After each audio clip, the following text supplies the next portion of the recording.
This profound literary work has endured to witness roughly 100 printings in the English language alone, alongside translations into 21 distinct tongues. The English editions themselves have reached an extraordinary circulation of more than 3 million copies. Journalists and television interviewers across America frequently recite these stark statistics before posing a common question, asking how the author personally feels about achieving such monumental best-selling acclaim. The author's consistent response is a reflection of profound humility and cultural diagnosis. He views this vast commercial triumph not as a personal conquest or intellectual victory, but as a tragic symptom of the spiritual desolation of the modern age. When countless individuals desperately reach out for a volume whose very title promises an exploration of life's purpose, it starkly indicates that the crisis of meaning is a burning, urgent agony for humanity today. The enduring resonance of the text is largely rooted in the symbiotic relationship between its two distinct halves. The latter, theoretical section, distills the philosophical doctrines of logotherapy, effectively extracting the core lessons embedded within the preceding autobiographical narrative of the concentration camps. Concurrently, that harrowing first part acts as the ultimate existential proof, validating the psychological theories through the crucible of lived torment. These two elements lean upon and reinforce one another, cementing the book's absolute credibility. Fascinatingly, none of this global impact was anticipated when the manuscript was first composed in 1945. The original draft was poured onto paper over the course of 9 intense consecutive days, driven by an unwavering resolve that the final work must be released into the world without an author's name attached. Indeed, the initial run of the German text bore no identifying moniker upon its cover. It was only at the 11th hour, yielding to the desperate pleas of trusted friends, that the author reluctantly permitted his identity to grace the interior title page. The foundational intent was pure, to craft an anonymous testament demonstrating, through undeniable concrete reality, that human existence harbors an indestructible potential for meaning, even within the most abysmal and degrading environments imaginable. The author hypothesized that framing this philosophical truth within the ultimate extreme of a death camp might compel the world to truly listen. He felt a profound ethical burden to document his survival, hoping his words might serve as a lifeline to those wandering on the edge of absolute despair.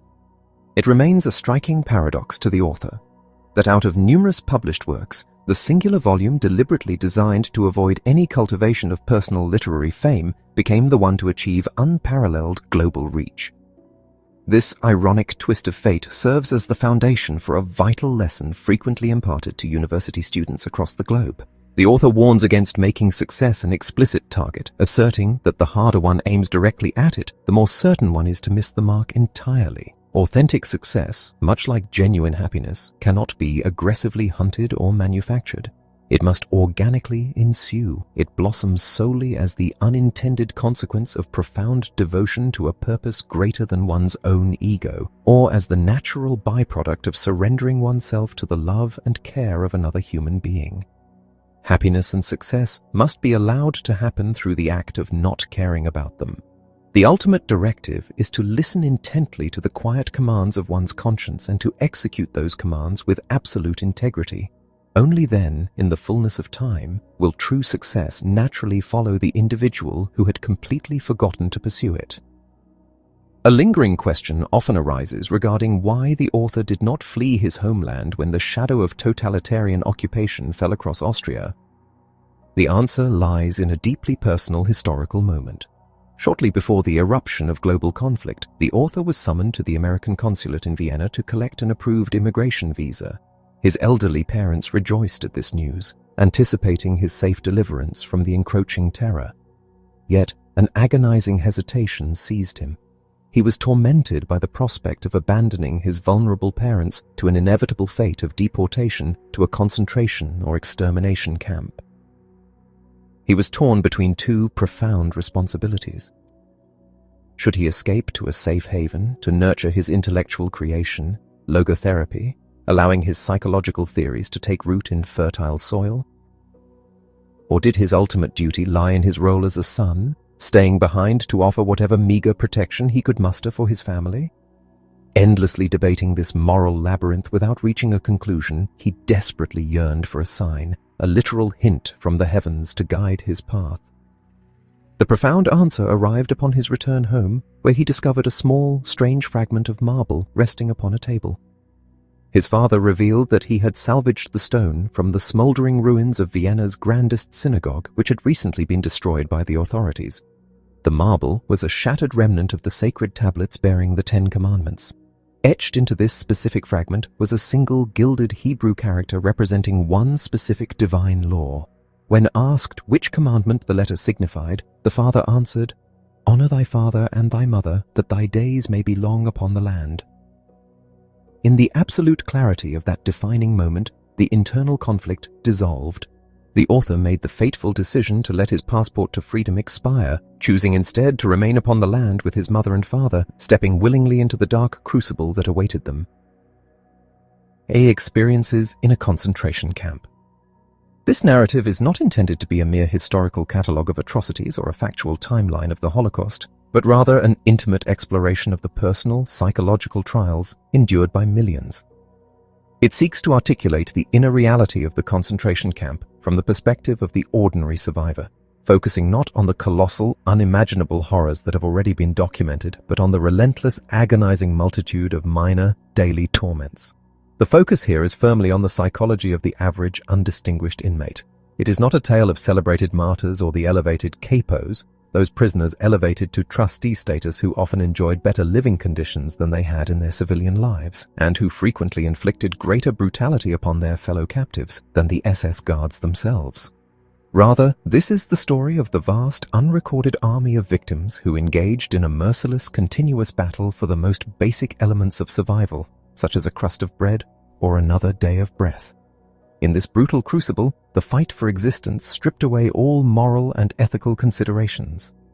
When a transport was organized, everyone knew it was likely destined for the extermination camps. The selection process ignited a desperate, primal struggle where individuals fought to strike their own names, or the names of their closest friends, off the lists, fully aware that saving oneself condemned another faceless number to death. The authorities cared nothing for names or identities, only the tattooed numbers that marked the flesh. Through this brutal self-selection process, those who survived for years were often those willing to employ any means necessary, including force, theft, and betrayal, to preserve their own lives. As the survivors themselves humbly acknowledge, the best among them did not return.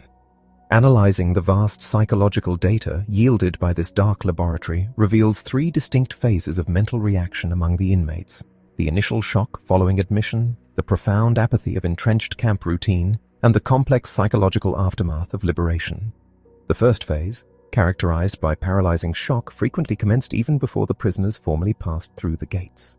The journey itself was a descent into perdition, with hundreds crammed into freight cars, suffocating under the anxiety of the unknown until the train finally approached a station and the dreaded name Auschwitz materialized, a word synonymous with the absolute extremes of human terror: gas chambers, crematoria, and massacre. Yet the human mind possesses a remarkable defensive mechanism known as the delusion of reprieve, a phenomenon where the condemned desperately clings to the irrational hope of a last-minute salvation.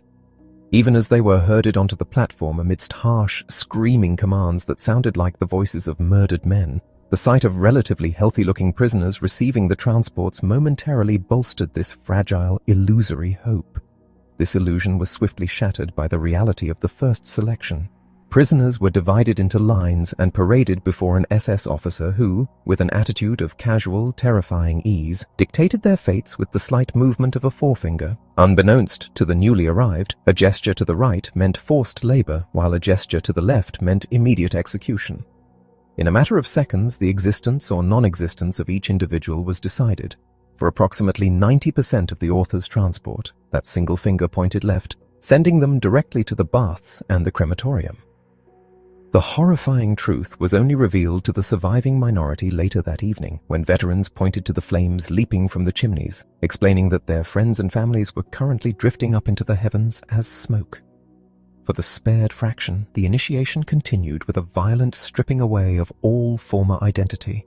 Driven into the cleansing station, they were forced to abandon every earthly possession, every remnant of their past lives, down to their watches, glasses, and even the manuscripts representing a lifetime of intellectual labor. The author describes the culminating moment of his own psychological break with his former life when he realized his manuscript was lost forever. He was forced to strike out his entire past. Shorn of all hair and herded into showers, the prisoners were reduced to their literal, naked existence. They possessed nothing but their bare bodies. In the wake of this absolute devastation, the shock mutated into unexpected emotional states. One was a sudden, morbid sense of humor, a grim realization that they had absolutely nothing left to lose except their ridiculously naked lives. Another was an intense, detached curiosity. Much like a climber observing their own impending fall, the mind detached itself from the surrounding horror to objectively observe the body's reaction, wondering with cold curiosity what would happen next, or if they would survive standing naked in the freezing autumn air. This curiosity led to profound medical and human surprises. The medical professionals among the inmates quickly learned that the standard textbooks were wrong. The human body demonstrated an astonishing capacity to endure the supposedly impossible. Men who previously could not sleep through the slightest noise now slumbered deeply while packed together with 9 others on bare wooden boards, resting their heads on the mud-caked boots or dislocated arms of their neighbors. They went without brushing their teeth and suffered severe vitamin deficiencies, yet their gums were healthier than ever. They wore the same filthy rags for half a year and could not wash, yet their sores did not suppurate. This validated the assertion that a human being can adapt and get used to anything, though none could articulate exactly how. During this initial phase of shock, the overwhelming hopelessness and constant proximity of death made the thought of suicide a nearly universal temptation. The most common method was to run into the wire, deliberately touching the electrified fences. Yet, the author made a firm internal pact on his very first night to reject this escape. The fear of death quickly evaporated. The gas chambers, while horrific, at least spared the prisoner the burden of taking their own life. Survival instead became a matter of navigating the immediate physical threats and heeding the desperate advice of older inmates. The ultimate rule was to maintain an appearance of physical fitness. Any sign of weakness, a limp, or a sickly pallor marked a prisoner as a Moslem, camp slang for a broken, emaciated inmate who could no longer perform hard labor. To be classified as a Moslem was a guaranteed sentence to the gas chambers. Thus, shaving daily with broken glass to retain a youthful, ruddy complexion became a vital act of self-preservation. The prisoner's transition from the initial, jarring shock of admission into the second phase of psychological reaction was marked by a chilling descent into relative apathy. This second stage was essentially a mechanism of emotional death, an unavoidable protective shell constructed to shield the mind from a reality too horrific to process daily. In these early days, the inmate was battered by agonizing emotions, a boundless, consuming yearning for home and family, and a profound disgust with the pure, inescapable filth and ugliness that characterized every physical aspect of camp life. New arrivals were frequently assigned the most degrading tasks, such as clearing latrines and hauling sewage. If human excrement splashed upon a prisoner's face during this labor, any instinctive gesture of disgust or attempt to wipe it away was swiftly met with a brutal blow from a capo, thus hastening the forced mortification of all normal human responses. Initially, a prisoner might avert their eyes from the sight of fellow inmates being marched for hours through the mud, their movements dictated by relentless beatings. However, after mere days or weeks, a terrifying blunting of emotion took hold. The prisoner would stand in the freezing pre-dawn darkness, hearing the screams of a comrade being repeatedly knocked down simply for attempting to seek medical relief for a fever at the wrong time, and they would watch this cruelty completely unmoved. The spectator's capacity for horror, disgust, and pity eventually evaporated. The author observed this within himself while stationed in a typhus hut. After a patient died, he watched with absolute unconcern as other prisoners immediately scavenged the still warm corpse for a morsel of potato, a slightly better pair of wooden shoes, or a coveted piece of string. He calmly continued to sip his watery soup, even as the dead man's body was unceremoniously dragged away, its head thumping hollowly against the earthen steps, the glazed eyes staring back through a low window. This apathy rendered the prisoners insensitive to the daily, often entirely unprovoked beatings. Yet the most excruciating aspect of these assaults was rarely the physical pain itself. Rather, it was the acute mental agony born of the utter injustice and the dehumanizing insult implied by the violence. the author recounts pausing for a single moment to catch his breath while mending railway tracks in a snowstorm. A guard, assuming he was loafing, did not even deem him worthy of a verbal reprimand. Instead, the guard playfully tossed a stone at him, exactly as one might throw a rock to command the attention of a domestic beast, an insult that stung far deeper than any lash. On another occasion, indignation surged through the author when a brutal pig-faced foreman mocked his former life as a physician, accusing him of extorting money from the sick. The blood rushed to the author's head, not from fear of the ensuing physical attack, but from the unbearable insult of having his life and values judged by a man utterly devoid of human decency. Survival often hinged on securing the smallest fragments of favor. The author managed to gain the protection of a powerful capo by acting as an impromptu psychotherapist, listening to the man's marital woes and love stories during their long marches to the worksite. This connection guaranteed the author a coveted spot in the first few rows of the labor detachment, shielding him from the arbitrary, terrifying selections made by senior capos who typically dragged men from the back rows for the most dreaded, perilous assignments. It also meant that during the midday meal, the capo would dip his ladle to the very bottom of the soup vat, ensuring the author received a few life-saving peas rather than just watery broth. This was a critical advantage considering the agonizing physical deterioration caused by severe edema, which swelled the prisoners' legs and stretched their skin until bending their knees became nearly impossible. Without socks, their feet were constantly wet and crammed into unlaced, ice-caked shoes, making every step over the frozen, snow-covered fields a genuine torture. Under such relentless physiological and psychological strain, the inmates' inner lives were violently forced down to the most primitive level of existence. Psychoanalysts within the camps recognized this phenomenon as regression. Dreams were stripped of complexity, centering entirely on basic, unfulfilled desires: a crust of bread, a warm bath, or a cigarette. However, waking from these wish-fulfillment dreams to the freezing, brutal reality of the camp was its own form of torture. The overwhelming starvation meant that food was the central axis of all mental life. Whenever the guards' attention wandered, prisoners in the freezing trenches would instantly begin exchanging recipes and meticulously planning elaborate menus for a future reunion that seemed impossibly distant. The author viewed these culinary fantasies as dangerous, a physiological provocation to a starving body subsisting on barely 10 ounces of bread and a pint of watery soup a day, leading to fierce internal debates over whether to devour the daily bread ration instantly or to meticulously divide it to stave off the worst pangs of hunger throughout the agonizingly long days.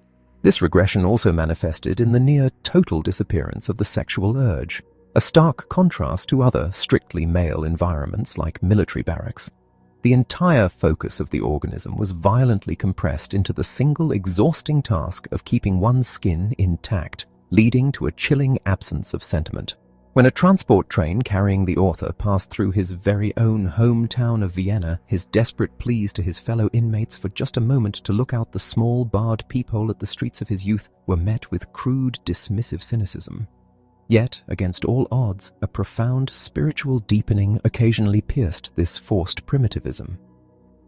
While those of delicate physical constitution suffered immensely, they were sometimes better equipped to survive the psychological onslaught by retreating into a rich, impregnable inner life. During the excruciating icy marches to the work sites, where speaking was forbidden and men stumbled over frozen ruts in the dark, the author found his ultimate sanctuary. While supporting a comrade, his mind locked onto the luminous image of his wife. In that absolute desolation, a transcendent truth finally crystallized. The ultimate, highest goal to which a human being can aspire is love, and the salvation of man is achieved strictly through and within love. He realized that even a man stripped of everything in the world can still know total bliss, if only for a fleeting moment, in the pure, loving contemplation of the beloved. It did not matter whether his wife was still alive or already dead. The physical presence was irrelevant to the deep spiritual reality of the love that sustained him, a love that proved itself as strong as death. This intensified inner life also birthed a radical newfound appreciation for the beauty of nature and art. Inmates, dead tired and shivering in their rags, might suddenly call each other out of their earthen huts simply to stand in silence and witness the breathtaking blood-red glow of a Bavarian sunset reflecting off the dismal mud puddles. A kind of grotesque cabaret was occasionally improvised, where men would willingly forfeit their precious portion of sleep just to gather in a cleared hut. listen to songs and poems, and experience a momentary release through tears or laughter. Even in the depths of Auschwitz, the weeping notes of a violin playing a desperately sad tango in the night could reduce a man to tears, connecting him to the unreachable world outside. Furthermore, humor emerged as a vital weapon in the soul's fight for self-preservation. The author deliberately trained a fellow prisoner to develop a sense of humor by inventing daily, amusing stories about how their camp habits would comically clash with their future, liberated lives. The relativity of human suffering became starkly apparent. Just as a small amount of gas will completely fill an empty chamber regardless of its size, suffering, no matter how objectively trivial or massive, completely fills the human soul. Consequently, the smallest mercies evoked disproportionate joy. A transport train bypassing the dreaded Mauthausen camp and heading only for Dachau, a camp infamous but critically lacking an extermination gas oven, sparked an actual dance of joy among the condemned men, despite having stood in urine-soaked carriages for days. Negative happiness, defined by Schopenhauer as mere freedom from suffering, became the ultimate luxury. Genuine moments of positive pleasure were exceedingly rare. The author recalls a meticulous mental tally of pleasures over many weeks, identifying only 2 such instances. One occurred in the agonizingly long soup line, waiting for the ladle of a prisoner cook who uniquely distributed the meager, watery rations with absolute fairness. This cook never glanced up to see whose bowl he was filling, refusing to play favorites or fish out the coveted potatoes for his countrymen while leaving only watery broth for strangers. Yet the author refrains from condemning those who prioritized their own friends in an environment where survival literally meant a question of life or death. No one who has not faced that ultimate crucible has the moral authority to pass judgment unless they ask themselves in complete honesty if they would not have done the same in similar circumstances. The relativity of suffering became starkly apparent in unexpected ways. Long after liberation, a photograph in a magazine depicting emaciated prisoners staring blankly from crowded bunks elicited horror from a casual observer. But for the author, that image resurrected a memory of profound relative contentment. He recalled the sick quarters, a dark earthen hut where dozens of incapacitated men huddled together for warmth.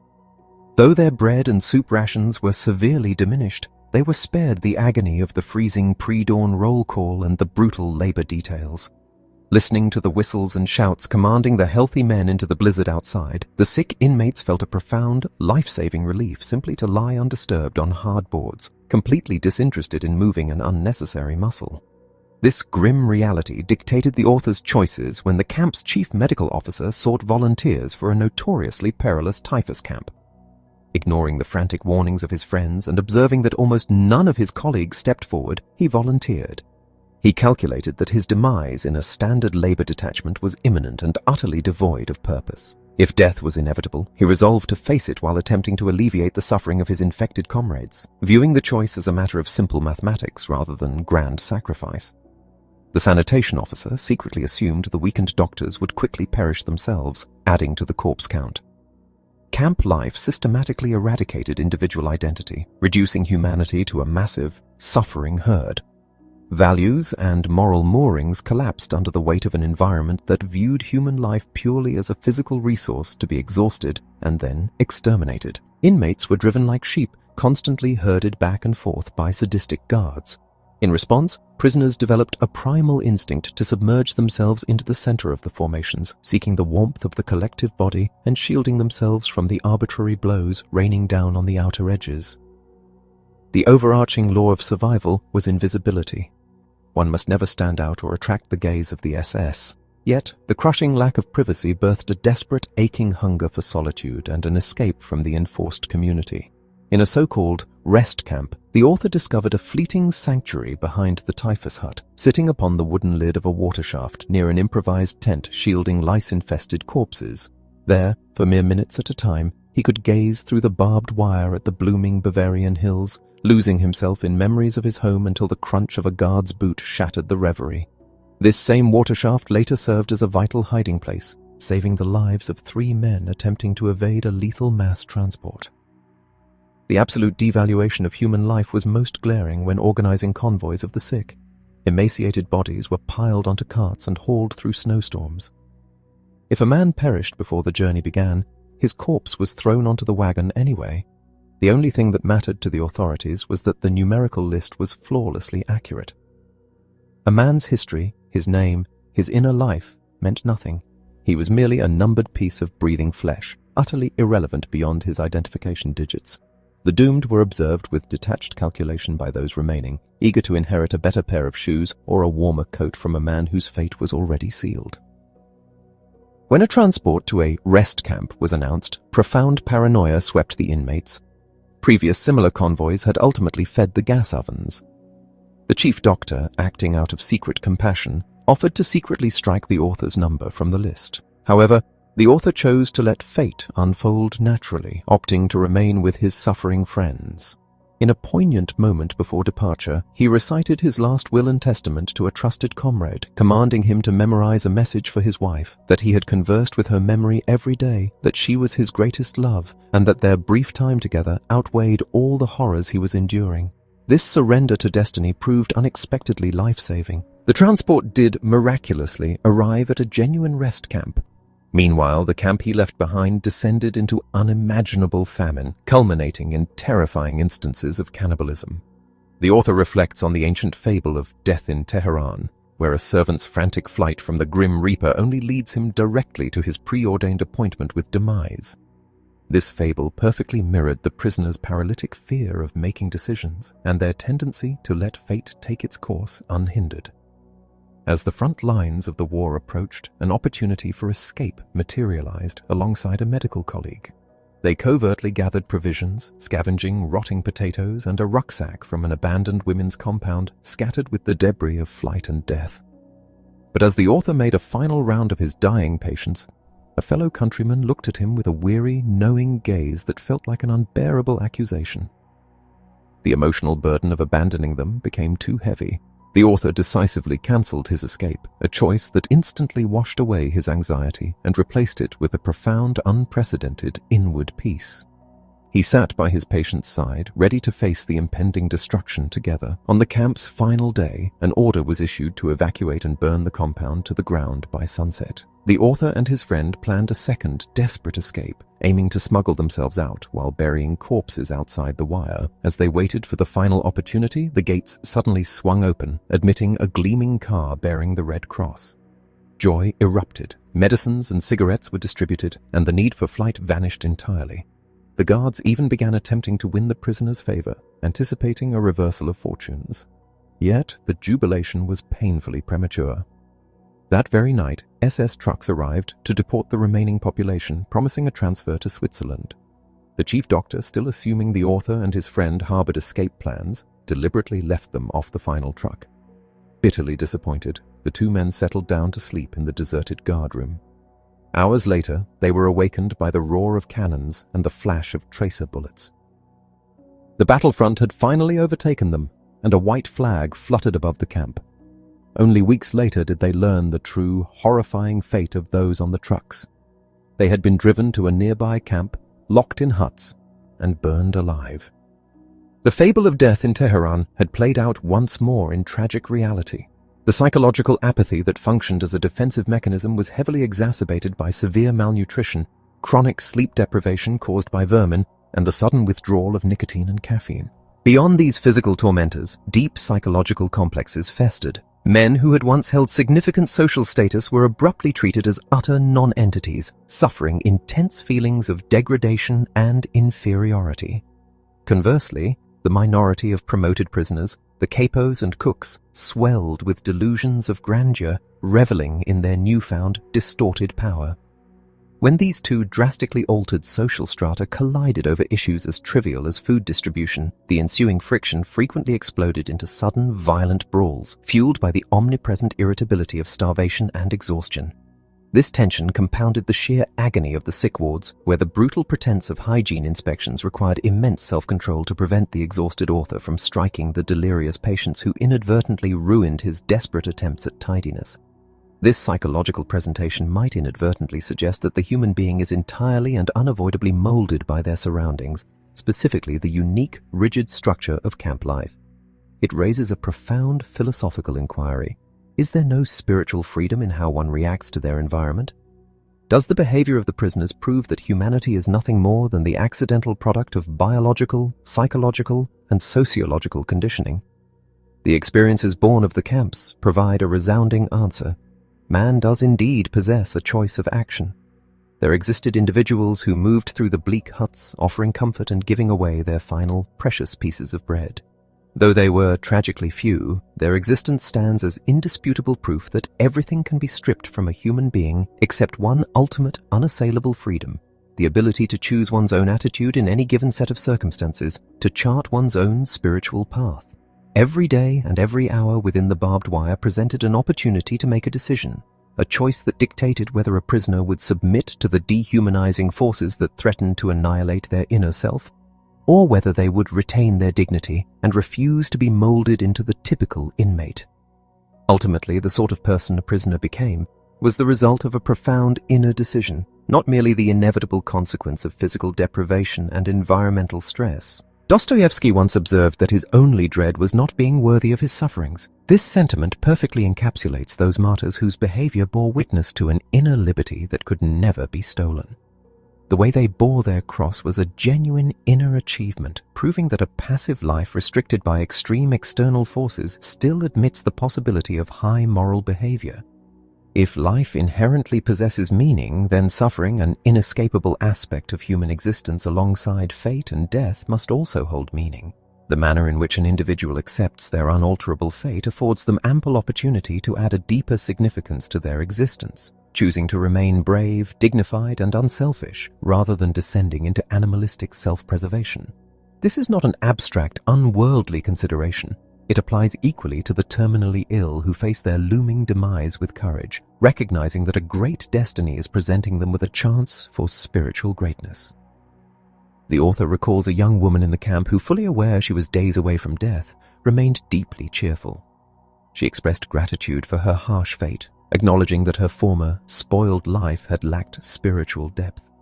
Her only companion was a single branch of a chestnut tree visible through her hut window, bearing 2 blossoms. When she conversed with the tree, it answered her, saying, "I am here, I am here, I am life, eternal life." The prisoners who succumbed to the camp's degenerating influences were precisely those who allowed their inner moral and spiritual hold to subside. The most devastating psychological blow was the agonizing uncertainty of their term of imprisonment. Unlike a conventional prison sentence, this was a provisional existence of unknown limit. Stripped of a foreseeable end, the individual could no longer aim at an ultimate future goal. This caused a complete restructuring of their inner life, leading to a strange deformation of time. A single day filled with torture seemed endless, while a week passed with deceptive speed. This feeling of lifelessness, of marching at one's own funeral, caused many to let themselves decline, their thoughts retreating endlessly into the past to rob the horrific present of its reality. In doing so, they overlooked the harsh but real opportunities to grow spiritually beyond themselves, dismissing their lives as meaningless. To combat this psychopathological decay, it was vital to point toward a future goal, for human beings can only truly live by looking to the future, subspecie aeternitatis. The author himself utilized this technique during a brutal freezing march, his feet covered in terrible sores. Disgusted by his mind's obsessive preoccupation with trivial miseries, whether to trade a cigarette for soup or how to replace a broken shoelace, he forced his thoughts into another realm. He visualized himself standing in a warm, well-lit lecture room, addressing an attentive audience on the psychology of the concentration camp. By transforming his current agony into an objective scientific study, he rose above it. As Spinoza noted in his Ethics, suffering ceases to be suffering the moment we form a clear and precise picture of it. Conversely, the prisoner who lost faith in his personal future was doomed. This fatal loss of hope often manifested in a sudden, catastrophic crisis. An inmate would simply refuse to dress, wash, or march to the parade grounds, remaining motionless in their own excreta, impervious to entreaties or blows. A tragic illustration involved the senior block warden, F., who confided a dream wherein a voice promised him liberation on March 30th. As that date approached and war news proved unpromising, he fell ill. On March 30th, he became delirious. On March 31st, he died of typhus. The severe disappointment paralyzed his will to live, obliterating his bodily immunity. Similarly, The camp's death rate spiked dramatically between Christmas 1944 and New Year's 1945, not due to worsening conditions, but because the naive hope of being home for the holidays had been crushed, devastating the prisoners' powers of resistance. Therefore, what was desperately required was a fundamental shift in perspective. Individuals had to learn and teach others that it did not matter what they expected from life, but rather what life expected from them. Instead of asking vague questions about the meaning of life, one had to recognize themselves as being constantly questioned by life, daily and hourly, requiring an answer forged not in meditation, but in right action and conduct. Life's meaning is highly specific and unique to each individual and every distinct situation. If destiny dictates suffering, one must accept it as a unique task, recognizing that no one else can bear that specific burden in their place. Embracing the poet Rilke's notion of getting through suffering, the inmates had to face their pain directly. Tears were not a mark of shame, but a profound testament to the courage to suffer. Psychotherapeutic efforts within the camp, whether individual or collective, focused on this restoration of meaning. Individual interventions often acted as life-saving procedures to prevent suicides, which were strictly forbidden to be interrupted once attempted. When two men separately declared they had nothing more to expect from life, the task was to show them that life still expected something from them. For one, it was his adored child waiting in a foreign land. For the other, an unfinished series of scientific books that no one else could complete. Realizing this absolute irreplaceability magnifies an individual's responsibility to their own existence, giving them the why that enables them to bear the how. Collective psychotherapy arose during moments of heightened receptiveness, such as a devastating day when the camp was punished with a fast after a hungry prisoner stole potatoes. In the dark, depressed mood of the earthen hut, the author was urged to offer words of comfort. He spoke to his starving comrades of the future, however bleak, and of the unassailable past. He quoted Nietzsche's assertion that what does not kill us makes us stronger, and reminded them that whatever they had experienced could never be robbed from them by any earthly power. He urged them to find dignity in their seemingly hopeless struggle, assuring them that their sacrifices were not in vain, and that whether watched by a friend, a loved one, or God, they were expected to suffer proudly and know how to die. When the lights flickered back on, men limped over to him with tears in their eyes, grateful for the restored sense of meaning. To comprehend the full psychological spectrum of the camp, one must also examine the guards. How could human beings inflict such atrocities? The reality was complex. While pure clinical sadists were deliberately selected for severe detachments, the majority of guards had simply been morally dulled by years of exposure to normalized brutality. Some took active pleasure in overturning the prisoners' meager warming fires into the snow, yet others demonstrated surprising pity. The camp commander, where the author was liberated, had secretly spent his own money to purchase medicines for the inmates, while the senior prisoner warden was notoriously cruel. This stark contrast proves that the uniform of a guard or the rags of a prisoner revealed nothing absolute about a person's inner character. Humanity is divided strictly into two races, the decent and the indecent, and both permeate every group and society. The abyss of the concentration camp tore open the human soul, revealing these fundamental depths. The final psychological chapter concerns the liberated prisoner. When the white flag finally flew, there was no immediate madness of joy. Walking out the gates, the men experienced profound depersonalization. Freedom was a word they had dreamed of so often it had lost its reality. They saw flowering meadows but felt nothing. They had literally lost the capacity to be pleased and had to relearn it slowly. Initially, the body drove the recovery, consuming ravenous quantities of food and engaging in compulsive, endless talking to release years of psychic pressure. True emotional resurrection occurred later. For the author, it happened while walking alone through miles of wide earth and sky, hearing the larks sing. He dropped to his knees, his mind repeating a single sentence. I called to the Lord from my narrow prison, and he answered me in the freedom of space. In that exact hour, his new life began. Yet, the psychological hazards of liberation were severe. Just as a diver suffers the bends if atmospheric pressure is released too quickly, the sudden lifting of mental oppression caused moral deformity in some. Primitive natures, previously oppressed, suddenly believed their past suffering justified becoming oppressors themselves, ruthlessly destroying crops and swearing violent revenge, needing gentle guidance back to the truth that suffering does not confer the right to inflict wrong. Furthermore, the returning prisoner often faced the twin specters of bitterness and disillusionment. Bitterness arose when former neighbors met their trauma with superficial shrugs and hackneyed claims that they did not know or had suffered too. Disillusionment was even more cruel, striking when the prisoner discovered that the beloved person who had sustained them through years of torture no longer existed, or that the home they had dreamed of returning to was gone. They had not been prepared for this ultimate, boundless unhappiness.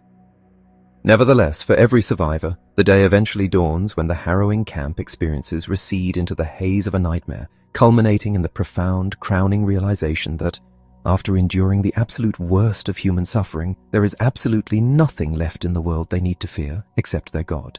2. Logotherapy in a nutshell. Readers of the preceding autobiographical account frequently request a more direct, comprehensive explanation of the therapeutic doctrine that emerged from those harrowing experiences. Condensing the vast psychological material of 20 German volumes into a brief overview is a daunting endeavor. The essential distinction between this approach and traditional psychoanalysis can be captured through a somewhat facetious anecdote. When asked by an American colleague to define the difference, the author noted that in traditional psychoanalysis, the patient must lie down on a couch and confess things that are often highly disagreeable to say. In logotherapy, conversely, the patient may remain sitting upright, but must confront and listen to truths that are often profoundly disagreeable to hear. While this is a light-hearted simplification, it highlights a core truth. Logotherapy is significantly less retrospective and less introspective than psychoanalysis. Instead, it directs its gaze toward the future, specifically focusing on the assignments and meanings that the individual must fulfill in their coming days. It actively disrupts the self-centered feedback loops and vicious circles that so often trap the neurotic mind. The term itself derives from the Greek word logos, denoting meaning. Often recognized as the third Viennese school of psychotherapy, it operates on the foundational premise that the pursuit of meaning in one's life is the ultimate primary motivational force in humanity, the will to meaning. Humanity's search for significance is not a mere secondary rationalization of primal instinctual drives. It is a fundamental driving force. This meaning is inherently unique and acutely specific to the individual. It is a destiny that can and must be fulfilled by that person alone. Only when an individual discovers and pursues this unique path does the profound yearning of their will to meaning find true satisfaction. While certain theorists argue that human values and moral aspirations are nothing but defense mechanisms, reaction formations, or sublimations of base desires, such a cynical view fails to capture the nobility of the human spirit. An individual does not willingly lay down their life for the sake of a reaction formation, but countless individuals throughout history have demonstrated a willingness to live and even die for the sake of their deepest ideals and values. This is not mere philosophical speculation. It is borne out by sociological data.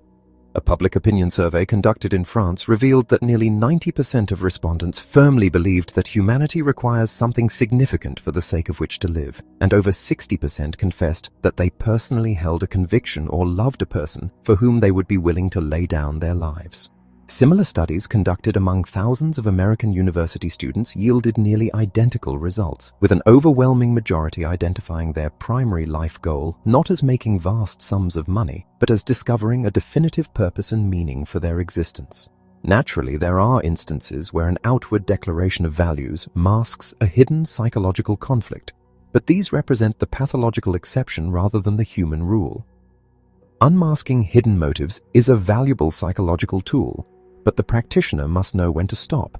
Unmasking must cease the moment one encounters the authentic, genuine human desire for a meaningful existence. To relentlessly dissect a patient's authentic ideals is merely to unmask the therapist's own cynical need to depreciate the highest qualities of the human soul. Existential frustration. When this primary human drive is thwarted, logotherapy identifies the condition as existential frustration. The term existential is utilized in a threefold manner within this framework. It refers to the distinctly human mode of being, the profound meaning of that being, and the individual's active striving to discover that concrete meaning. When an individual is blocked in their pursuit of purpose, this frustration can severely distress the psyche, occasionally giving rise to specific psychological ailments. Neurogenic neuroses. To distinguish these specific ailments from traditional psychogenic neuroses, which stem from clashes between primal drives and societal instincts, logotherapy introduced the term neurogenic neuroses.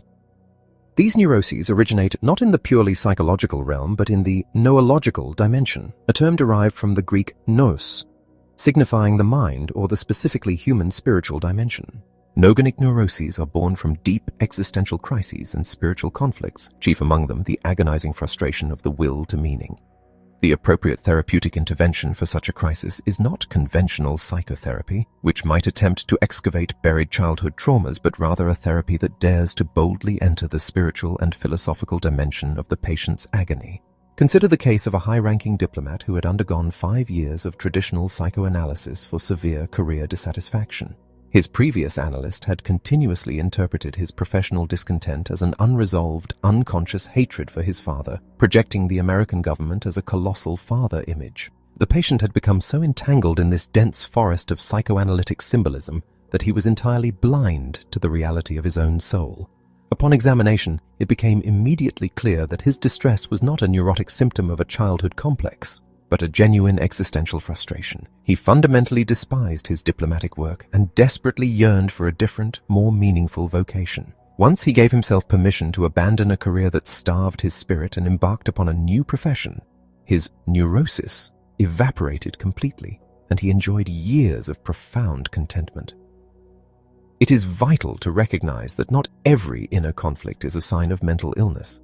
A certain degree of internal struggle is entirely normal and healthy. Suffering, particularly when it is born of a desperate search for life's purpose, is not an automatic symptom of pathology. An individual's agonizing doubt regarding the worth of their own existence is an existential distress, not a psychiatric disease. A physician who mistakenly categorizes this profound human searching as a mere biological illness risks burying the patient's spiritual crisis under a suffocating avalanche of tranquilizing medication, rather than acting as a guide through a crucial period of existential growth. Neurodynamics. This pursuit of meaning inevitably generates a state of inner tension rather than a state of peaceful equilibrium. Yet, contrary to many psychological doctrines, this specific type of tension is an absolute prerequisite for robust mental health. There is no psychological armor more impenetrable, no force more capable of sustaining a human being through catastrophic conditions than the profound awareness that one possesses a life task yet to be completed. As Nietzsche observed, possessing a why enables one to endure almost any how. This truth was forged in the concentration camps, where those who maintained a vision of a future goal, whether a loved one waiting or an unfinished manuscript demanding completion, demonstrated a vastly superior capacity for survival. Therefore, it is a dangerous fallacy in modern mental hygiene to assume that humanity's primary need is homeostasis, a completely tensionless state of rest. What the human spirit truly requires is the dynamic struggle toward a freely chosen, deeply worthwhile goal. It is not the discharge of tension at any cost that heals the mind, but the magnetic pull of a potential meaning waiting to be brought into reality by that specific individual. This vital polar field of tension, where one pole represents the meaning to be fulfilled and the other represents the individual tasked with fulfilling it, is termed no-dynamics. Just as an architect increases the weight upon a decaying arch to bind its stones more firmly together, a therapist must not shy away from challenging a lost patient with the heavy yet vitalizing burden of a potential life meaning, the existential vacuum. The absence of this meaning-oriented tension has birthed the most pervasive psychological affliction of the 20th century, the existential vacuum. This pervasive sense of ultimate meaninglessness haunts modern society, a consequence of a twofold loss humanity has endured throughout its evolution. First, humanity was stripped of the rigidly programmed animal instincts that automatically dictate behavior and provide inherent security. Second, in recent modern history, the rapid erosion of ancient traditions and overarching social narratives has left the individual entirely unmoored. Lacking instinct to command what they must do and devoid of tradition to dictate what they ought to do, the modern individual frequently does not even know what they genuinely want to do. Consequently, they fall prey to either conformism, doing exactly what the masses do, or totalitarianism, doing exactly what authority figures command. This profound emptiness manifests most visibly in a chronic suffocating boredom. The philosopher Schopenhauer accurately diagnosed humanity as perpetually swinging between the opposing poles of agonizing distress and dull boredom. Today, boredom drives far more individuals to the psychiatric clinic than actual distress. As technological automation frees up vast expanses of leisure time, millions find themselves staring into the terrifying abyss of their own lack of purpose. This is acutely visible in the Sunday neurosis, the profound depression that descends upon individuals when the frantic distraction of the work week ceases, revealing the desolate emptiness of their internal lives. This existential vacuum often disguises itself behind various masks. When the fundamental will to meaning is thwarted, the psyche desperately seeks vicarious compensation. For some, it mutates into a ruthless will to power, or its most common derivative, the endless pursuit of wealth. For others, the frustrated desire for purpose is replaced by a frantic, compulsive will to pleasure, often manifesting as rampant sexual promiscuity or addiction. It is within this hollow space that depression, aggression, and addiction take root and flourish. Even when treating biological or purely psychological neuroses, the therapist must address the underlying existential vacuum. Otherwise, the symptoms will inevitably return to fill the unhealed void. The meaning of life. When a desperate individual demands to know the definitive answer to what their existence signifies, it is virtually impossible for a practitioner to provide a universally applicable response. This is because the core significance of existence is never static. It fluctuates wildly from one person to the next, shifting with each passing day and transforming hour by hour. Searching for a broad, abstract definition is akin to asking a chess grandmaster to identify the absolute best move in the game. Without the specific context of the board, the opponent, and the precise moment in the match, such a move does not exist. Similarly, every human being carries a distinct, irreplaceable mission that requires fulfillment within a highly specific context.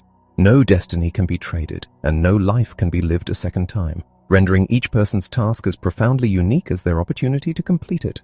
Therefore, the paradigm must undergo a radical inversion. The individual must cease demanding what they can expect from the universe and realize instead that the universe is constantly questioning them. We are continuously interrogated by our circumstances, and our response cannot be formulated in passive meditation or vague rhetoric. It must be forged in direct action and honorable conduct. Ultimately, living is the act of accepting absolute responsibility to find the correct solutions to the challenges presented to us, carrying out the exact duties that destiny places upon our shoulders. Because these duties vary so drastically, attempting to define life's purpose in sweeping, generic terms is fundamentally flawed. Life is concrete, and its challenges are equally tangible.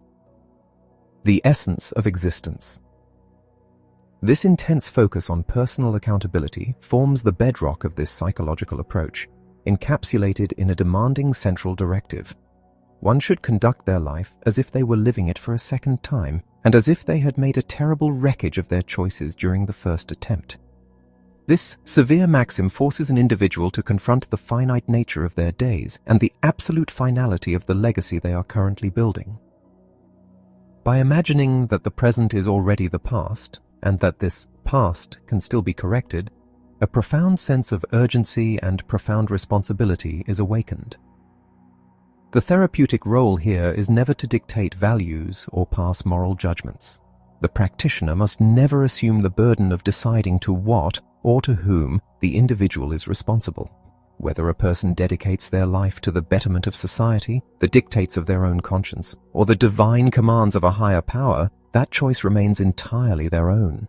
The therapist functions merely as an ophthalmologist, working to clear the patient's vision so they can perceive the full, vast spectrum of potential meanings waiting for them in the external world, rather than acting as a painter who attempts to impose their own pre-drawn landscape onto the patient's canvas. True human actualization occurs only through self-transcendence, by completely forgetting oneself and dedicating one's energies to a cause greater than the ego or to the devotion of another human being. The meaning of love. There is no avenue more profound for grasping the absolute innermost essence of another person than the act of loving them. Without love, the deepest core of a human personality remains impenetrable. The loving gaze possesses the unique power to perceive not only the established traits of the beloved, but also their dormant potential, the magnificent qualities they have not yet realized but are fully capable of achieving. Furthermore, this devoted recognition acts as a catalyst. By making the beloved aware of what they could be, The lover actively enables those dormant possibilities to spring into vibrant reality.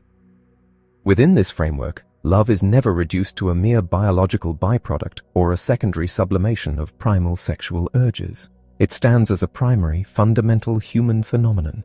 Physical intimacy is viewed not as the goal, but as a deeply expressive vehicle for love. It is sanctified and justified entirely by its capacity to manifest the ultimate spiritual unity and profound togetherness that authentic love entails. The meaning of suffering. Even when an individual is trapped in an absolutely hopeless predicament, facing an unalterable fate, such as an incurable, terminal illness, the profound potential for meaning remains fiercely intact. When all avenues for creative action or joyful experience are blocked, the individual is presented with the ultimate human challenge, the opportunity to bear witness to the highest nobility of the human spirit by transforming a catastrophic personal tragedy into a towering moral triumph. When we can no longer change our surrounding circumstances, we are forced to change ourselves. This was starkly illustrated by the case of an elderly, deeply depressed physician who could not overcome the agonizing grief of losing his beloved wife. No medical intervention could revive her, and no psychological trick could erase his pain. However, a profound shift occurred when he was asked to consider what would have happened had he died first, leaving his wife to endure the torment of surviving alone. He immediately recognized that such a fate would have been agonizing for her. It was then pointed out that by surviving her, he had actively spared her that exact agony. His current intense grief was the heavy price he was paying to protect his beloved from the pain of mourning. In that quiet revelation, his despair did not vanish, but it ceased to be meaningless suffering.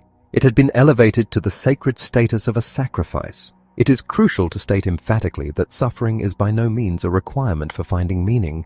If a torment can be avoided or cured, whether through medical, political, or social action, it is a moral imperative to eradicate the cause. Enduring avoidable pain is a manifestation of masochism, not heroism. Yet, when suffering is absolutely inescapable, accepting the challenge to bear it with dignity ensures that life retains its unconditional significance until the very last breath.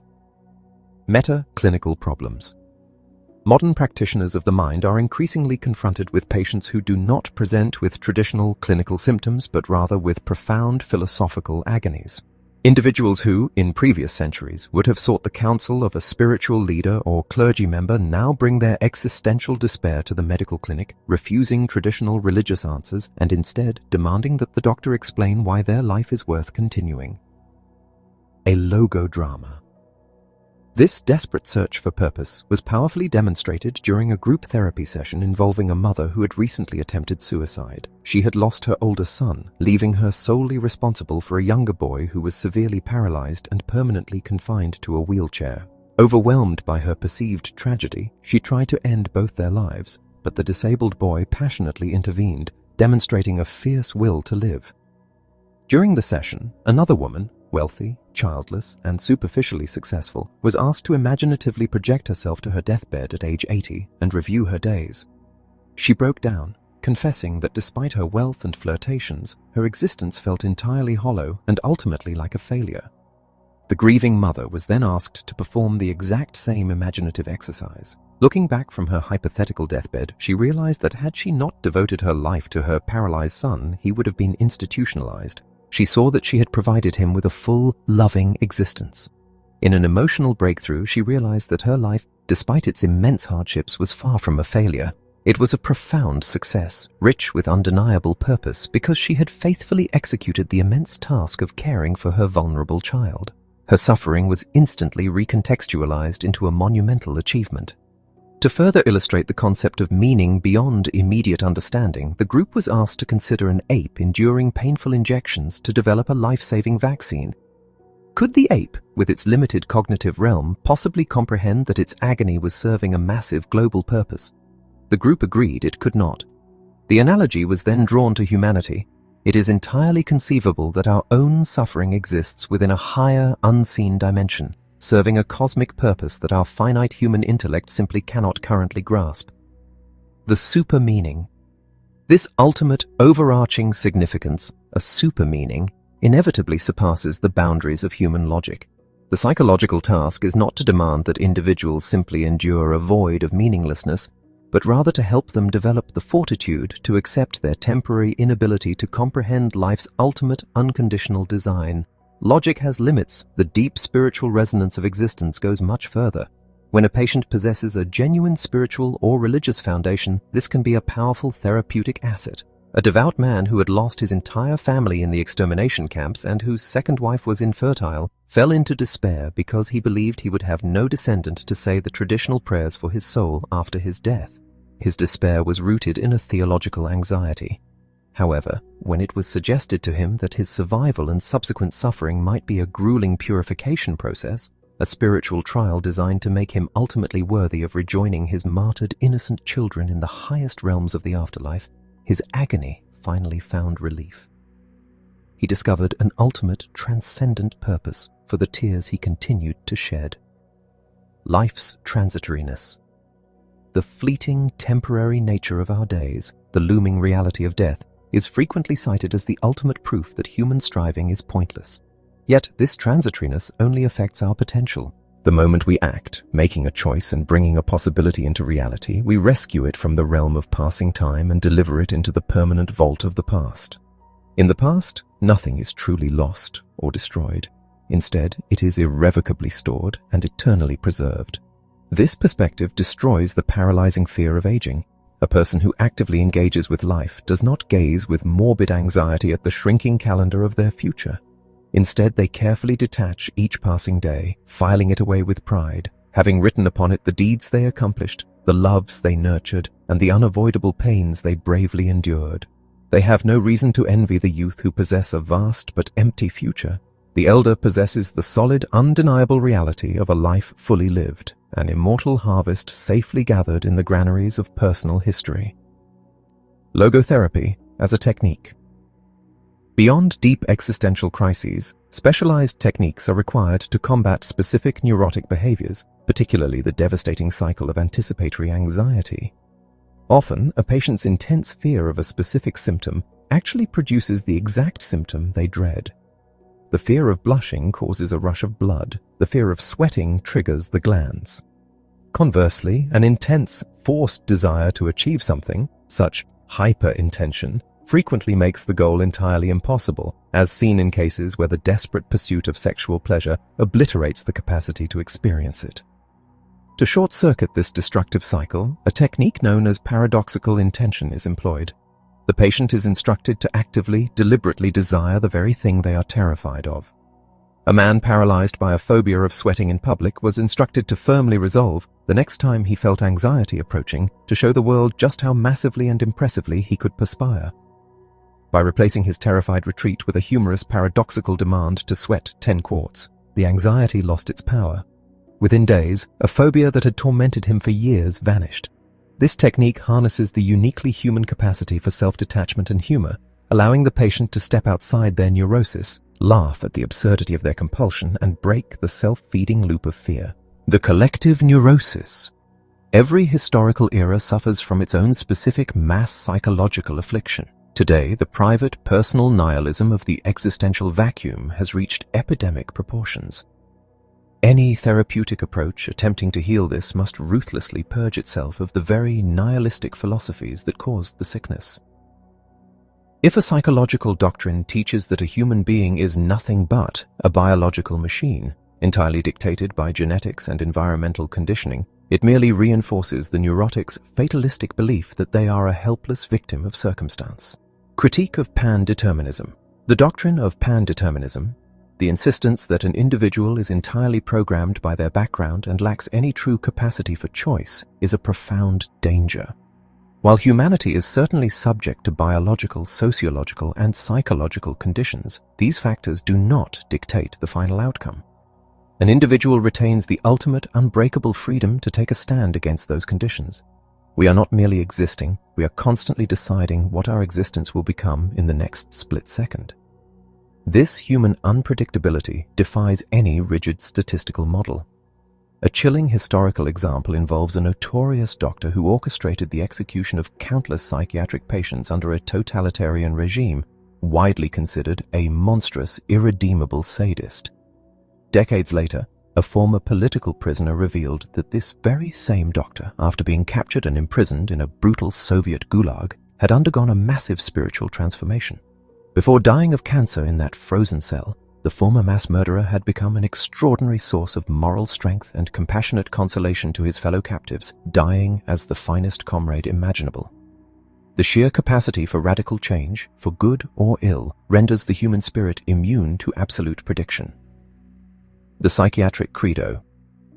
If humanity were entirely devoid of this final freedom, psychiatry would be a useless endeavor, merely repairing broken biological machines. But the core dignity of the human person remains untouched even by severe psychiatric illness. An individual suffering from an incurable psychosis may lose their practical usefulness to society, but they never lose their inherent human value. Psychiatry rehumanized. For over half a century, the medical establishment attempted to reduce the human mind to a series of mechanical processes and hidden drives. That era must end. The physician who views their patient merely as a malfunctioning mechanism is blind to the human being suffering behind the disease. The extreme crucible of the concentration camps proved definitively that humanity is capable of both unimaginable depravity and transcendent nobility. We are the species that engineered the gas chambers, but we are simultaneously the species that walked directly into those chambers with our heads held high, prayers on our lips, maintaining our ultimate freedom until the very end. Postscript, 1984, The Case for a Tragic Optimism. The concept of a tragic optimism proposes a profound philosophical challenge. How can a human being remain genuinely optimistic while confronting the unavoidable tragic triad of human existence, which consists of pain, guilt, and death? To say yes to life in the shadow of such immense suffering demands the foundational belief that existence retains a potential meaning under any and all circumstances, no matter how miserable or bleak. This requires recognizing and utilizing the unique human capacity to creatively transmute the darkest, most negative aspects of life into constructive, positive triumphs. Tragic optimism is the art of extracting the highest possible value from an inherently flawed situation, turning agonizing suffering into a crowning human achievement, utilizing the heavy burden of guilt as a catalyst for profound self-improvement, and viewing the absolute transitoriness of life as the ultimate incentive for responsible, immediate action. However, optimism is not a switch that can be flipped on command. Much like faith and love, it cannot be mandated or enforced by an act of sheer will. The modern cultural obsession that demands individuals to simply be happy is fundamentally flawed. Happiness cannot be hunted or directly pursued, it must ensue organically. A human being is not designed to pursue happiness itself, but rather to search for a reason to be happy. Once that profound reason is discovered, typically through actualizing the hidden meaning within a specific life challenge, happiness follows automatically. This is akin to the phenomenon of laughter. One cannot simply command another to laugh without providing a reason, such as a joke. Urging a forced smile produces only a frozen, artificial grimace. In psychological terms, directly striving for an emotional state is called hyper-intention, a trap that frequently destroys the very outcome it seeks, blinding the individual to the meaning that would have naturally produced the desired joy. When this search for a meaningful reason is successful, it arms the human spirit with an unparalleled capacity to endure suffering. Conversely, when the search is frustrated, the consequences can be fatal. In the extreme, degrading environments of prisoner of war and concentration camps, a chilling phenomenon known as give-up-itis frequently occurred. A prisoner would simply refuse to rise from their filthy bunk, impervious to threats, blows, or pleas. Their orientation toward meaning had entirely collapsed. Instead of fighting for survival, they would often produce a hidden cigarette and surrender to the immediate, trivial pleasure of smoking, signaling to everyone that within days they would be dead. The collapse of purpose ushered in a fatal descent into base pleasure-seeking. This grim historical reality finds a disturbing modern parallel in the younger generations who culturally identify as having no future. Rather than a final cigarette, the modern equivalent is the rampant escape into drug addiction. This widespread addiction is a visible symptom of a massive, pervasive cultural mass neurosis, an abysmal feeling of meaninglessness. Modern society provides its citizens with ample material means to live, but often fails to provide a compelling meaning to live for. Decades ago, an affliction termed unemployment neurosis demonstrated that individuals equated being jobless with being entirely useless and therefore viewed their lives as meaningless. Yet, when these suffering individuals were guided to engage in unpaid but highly meaningful volunteer work, their severe depression rapidly dissolved, even though their economic starvation remained exactly the same. The human soul cannot survive on welfare alone. While some forms of depression undeniably stem from biochemical imbalances or internal psychodynamic conflicts requiring medical intervention, the profound feeling of meaninglessness is not, in itself, a pathological disease. It is an existential distress acting as the ultimate proof of an individual's deep humanity. However, while not inherently a sickness, the existential vacuum is highly pathogenic. It acts as the fertile hollow ground from which the modern mass neurotic triad, depression, aggression, and addiction, violently erupts. A strong orientation toward meaning serves as the ultimate lifeline in the prevention of suicide. Extensive clinical experience with severely depressed patients reveals a recurring truth. Those who miraculously survive a suicide attempt often report, months or years later, that a solution eventually materialized and their life regained its purpose. The ultimate responsibility placed upon the sufferer is simply to survive long enough to witness that eventual dawn. Similarly, the destructive force of aggression can be neutralized by shared meaning. Psychological experiments have shown that intensely hostile groups will completely abandon their mutual hatred the moment they are forced to unite to solve a shared, vital problem. Addiction, too, flourishes in the void. Clinical data consistently demonstrates that the vast majority of severe addicts suffer from an agonizing lack of purpose. Discovering this life-saving meaning does not require divining a single, overarching purpose for one's entire lifespan in a singular moment of revelation. Consider the analogy of a motion picture. It is constructed from thousands of individual frames, each carrying its own specific visual significance. The final, cohesive meaning of the entire film cannot be fully grasped until the final sequence plays, yet that ultimate meaning relies entirely on the successful execution of every single prior frame. Life operates identically. We are challenged to actualize the specific, concrete meaning of each individual situation as it arises. This meaning is generally found through three distinct avenues: creating a work or performing a dedicated deed, experiencing the true, deep essence of another human being through love, and, perhaps most importantly, the attitude one freely chooses when confronted with absolutely unavoidable suffering.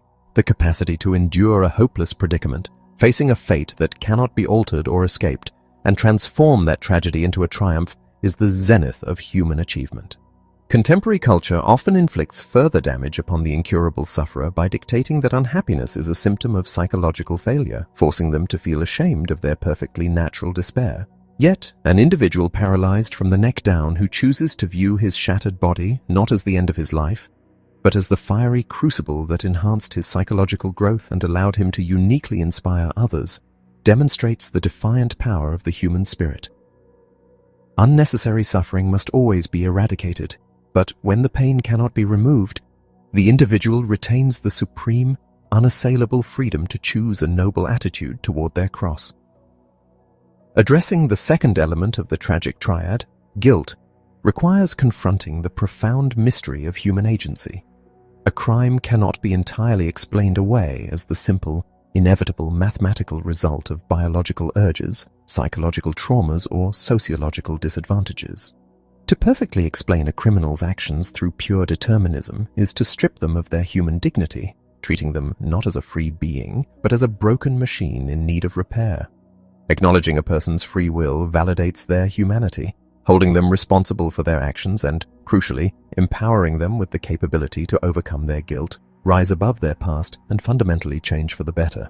This intensely personal view of responsibility completely obliterates the dangerous concept of collective guilt. No individual can bear the moral stain of a group's actions simply by association.